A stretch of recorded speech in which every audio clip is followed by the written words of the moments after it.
Masih pagi nih, harusnya anak-anak masih tetap semangat ya. Ibu, Apa kabar sih pagi hari ini? alhamdulillah baik Bu. Alhamdulillah baik ya.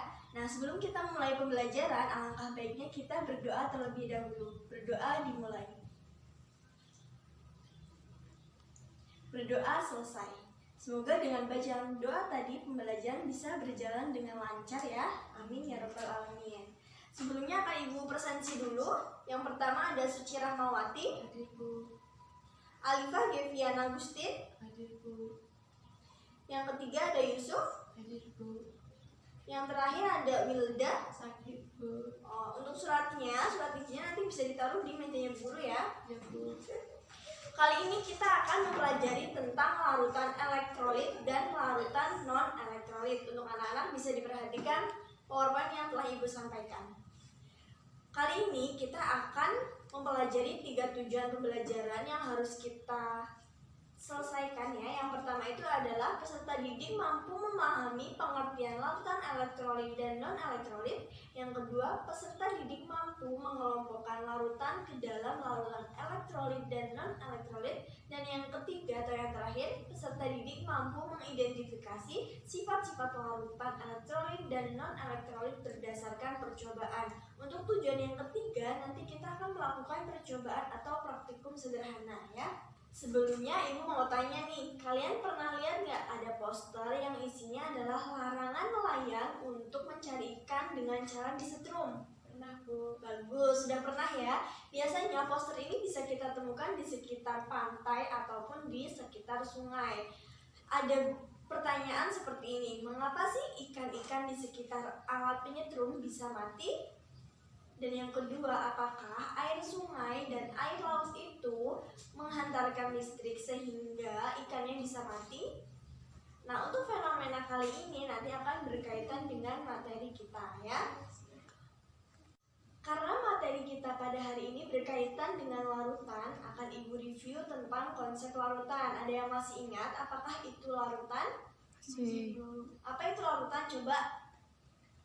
campuran. Ya, betul. Kata kuncinya itu adalah campuran. Dengan lebih jelasnya, larutan itu adalah campuran dua zat atau lebih yang membentuk satu fase homogen, di mana setiap zatnya nanti akan tercampur secara merata di seluruh campuran. Di sini ada contohnya ya, ada 1 gelas air ditambah dengan 1 sendok gula. Kalau kita campur nanti akan terbentuk yang namanya larutan gula. Kenapa demikian? Karena pada larutan gula itu kita sudah tidak bisa membedakan mana itu pelarut dan mana itu terlarut. Ya, itu adalah contoh konsep larutan. Dan untuk larutan kita bisa bedakan berdasarkan kemampuannya dalam menghantarkan listrik, yaitu ada 2, elektrolit dan non-elektrolit. Di mana elektrolit ini adalah larutan yang dapat menghantarkan listrik dan non-elektrolit adalah larutan yang tidak bisa menghantarkan arus listrik. Nah, jadi untuk kasus air laut tadi termasuk larutan elektrolit atau non-elektrolit? Ya, termasuk larutan elektrolit karena di air laut itu mengandung ion-ion seperti Na+, ada Cl-, ada Mg2+, dan lain-lain. Dan ion yang ada di air laut nantinya menghantarkan arus listrik dari alat setrum ke ikan, sehingga walaupun ikannya tidak langsung terkena oleh alat setrum, namun dia masih tetap bisa merasakan arus listrik dari laut. Seperti itu. Untuk elektrolit nanti kita bisa bedakan lagi berdasarkan kuat lemahnya, yaitu ada elektrolit kuat dan ada elektrolit lemah. Kemudian akan Ibu tanya lagi, mengapa sih larutan elektrolit dapat menghantarkan listrik sedangkan non-elektrolit itu tidak bisa menghantarkan listrik? Ada yang tahu? Tidak Bu. Oke, jadi bisa diperhatikan ya dengan baik. Nah, untuk penjelasan fenomena ini dikemukakan pertama kali oleh ilmuwan kita yang bernama Arrhenius pada presentasi disertasinya di tahun 1884.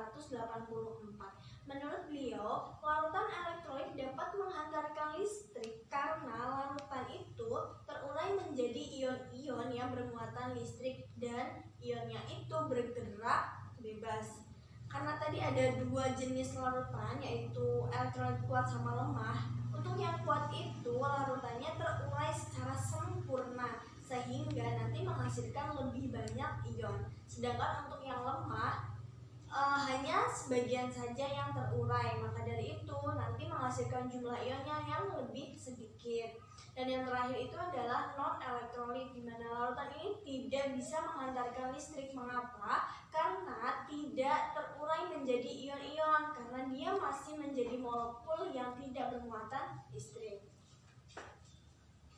Selanjutnya untuk pengelompokan larutan elektrolit dan non-elektrolit, nanti kita berkaitan dengan ikatan kimia, yaitu ada ikatan ion dan ikatan kovalen. Untuk ion nanti kita bisa langsung mengkategorikan menjadi elektrolit kuat.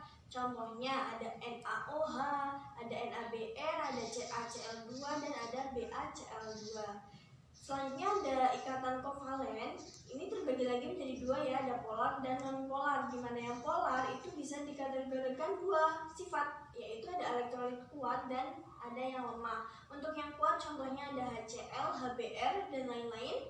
Dan untuk yang elektrolit lemah contohnya ada HNO2, ada H2PO4, dan yang sebagainya.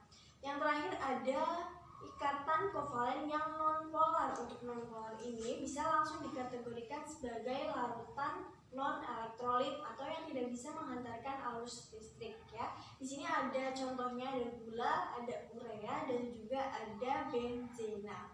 Untuk memahami dan mematangkan konsep, anak-anak bisa langsung melakukan percobaan sederhana sebagai berikut.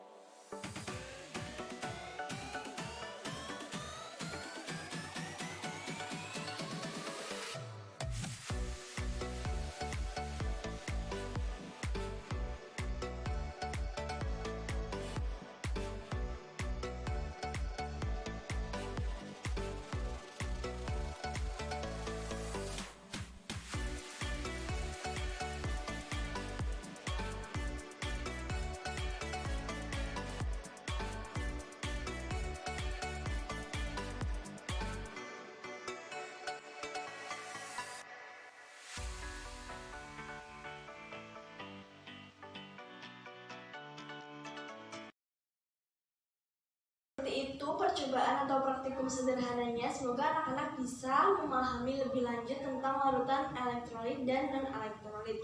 Jangan lupa untuk datanya bisa dituliskan seperti tabel yang ada di PowerPoint.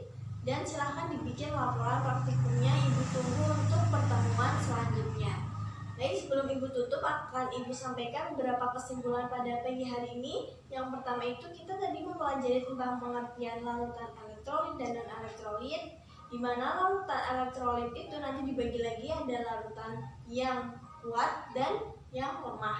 Terakhir ada larutan non-elektrolit, itu adalah larutan yang tidak dapat menghantarkan arus listrik. Seperti itu untuk pertemuan kita pagi hari ini. Semoga dapat bermanfaat. Jangan lupa tetap jaga kesehatan.